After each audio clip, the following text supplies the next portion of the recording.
আজকে 21শে ফেব্রুয়ারি বাংলাদেশ সহ সারা পৃথিবীর মধ্যেই আজকে এই আন্তর্জাতিক মাতৃভাষা দিবস পালিত হচ্ছে।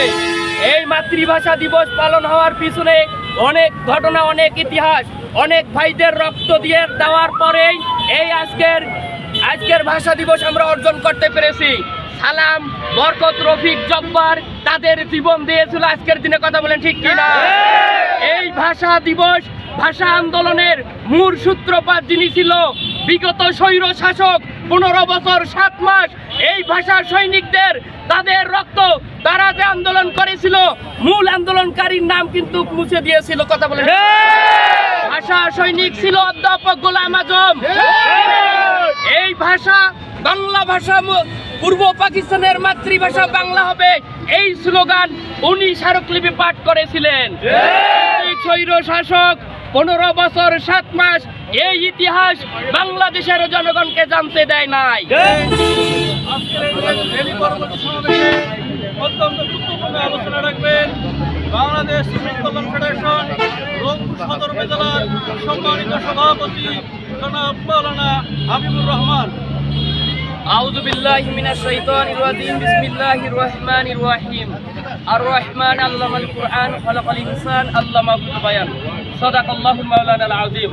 বাংলাদেশ শ্রমিক কল্যাণ ফেডারেশন রংপুর সদর উপজেলা কর্তৃক আয়োজিত আজকের মহান শহীদ দিবস এবং আন্তর্জাতিক মাতৃভাষা দিবসের র্যালি শেষে প্রোগ্রামে উপস্থিত আছেন সম্মানিত আমার শ্রমিক ভাইরা, সকলের প্রতি সালাম, আসসালামু আলাইকুম ওয়া রাহমাতুল্লাহি ওয়া বারাকাতুহু।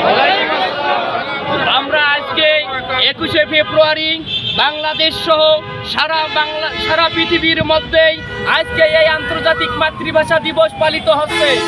এই মাতৃভাষা দিবস পালন হওয়ার পিছনে অনেক ঘটনা, অনেক ইতিহাস, অনেক ভাইদের রক্ত দিয়ে দেওয়ার পরেই এই আজকের ভাষা দিবস আমরা অর্জন করতে পেরেছি। সালাম, বরকত, রফিক, জব্বার তাদের জীবন দিয়েছিল আজকের দিনে, কথা বলেন ঠিক কিনা?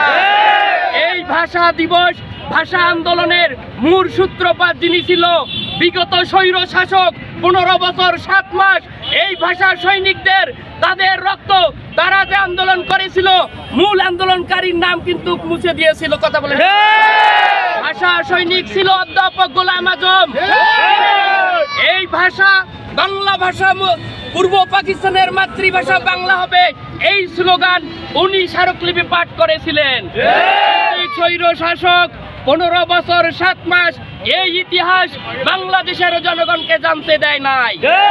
সম্মানিত উপস্থিতি, আমরা রিক্সা এবং ট্রেড ইউনিয়ন, রিক্সা শ্রমিক, দর্জি শ্রমিক, চাতাল শ্রমিক, সকল পেশার শ্রমিকদেরকে নিয়ে বাংলাদেশ শ্রমিক কল্যাণ ফেডারেশন গঠন করেছি শুধুমাত্র এই শ্রমিকদের অধিকার আদায় করার জন্য। আমরা সকল শ্রমিকদের একসাথে নিয়ে শ্রমিক কল্যাণ ফেডারেশনের আওতাভুক্ত করে শ্রম মন্ত্রণালয় থেকে শুরু করে শ্রমিকদের যত অধিকার আছে এই অধিকারগুলো আমরা আদায় করব ইনশাআল্লাহ। আমরা সকলেই এই শ্রমিক কল্যাণ ফেডারেশনের সাথে থাকবো ইনশাআল্লাহ। আপনারা সবাই অবগত আছেন, বাংলাদেশ শ্রমিক কল্যাণ ফেডারেশন একটি ঐতিহ্যবাহী সংগঠন। এই সংগঠন বাংলাদেশের শ্রমিকদের অধিকার আদায়ের লক্ষ্যে প্রাণ প্রাণ দিয়ে সর্বদা সংগ্রাম এবং আন্দোলন করে আসছে এবং করে যাবে ইনশাআল্লাহ। আজকের এই মহান 21শে ফেব্রুয়ারিতে আমরা স্মরণ করি সেই মহান স্বাধীনতা, সেই মহান শহীদদের তাদের রক্তের বিনিময়ে আমরা আমাদের মায়ের ভাষায় কথা বলার আল্লাহ পাক আমাদের তৌফিক দিয়েছেন। সেই শহীদদের আমরা মাগফিরাত কামনা করি। সম্মানিত ভাইরা, আমরা বাংলাদেশ শ্রমিক কল্যাণ ফেডারেশন সবসময় মেহনতি মানুষের অধিকার আদায়ের জন্য আমরা সবসময় সংগ্রাম করে থাকি।